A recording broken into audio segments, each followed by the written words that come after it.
እዩት እስኪ ራሳችሁን። አልደከማችሁም? አሁን ኃጢአት አላደከማችሁ? በደል አላስረጃችሁ? ክፋት አላሸበታችሁ? መጠጥ አካላችሁን አላጎደለው? ሱስ ናላችሁን አላዞረው? ድካም እኮ ነው ያለ። ድካም እኮ ነው። መነቃቃት የፈለጉ ሰዎች ታስረው ቁጭ የሚሉበት በጫት መንቃት ይፈልጋሉ፣ ግን ደግሞ ጥቂት ቆይተው በጫት ይታሰራሉ። ማታ ሞቅ ለማለት ይገባሉ፣ ማለዳ ላይ ብርድ ይላቸዋል፣ ይበርዳቸዋል። እንዴ ፈታ ለማለት ብለው የጀመሩት ሱስ እስር አድርጓቸው ያለ አረቄ የማይንቀሳቀሱ ሰዎች ላይ አሁን ፈታ ማለት ነው። እናንተ እንዲማርጎ ፈታ ማለት የለም። ከዚህ በላይ መታሰር አለ?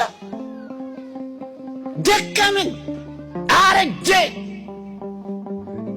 ይሄ ዓለም ድካም ነው። አለው ያጌጠብን መሰለ እንጂ እኮ አልቀና። ሰውነት እየቀነስን ሄደና አካሎቻችንን እየጣልን ወደ ሰማይ መሄድ መንገድ ጀምረናል። ደክመናል።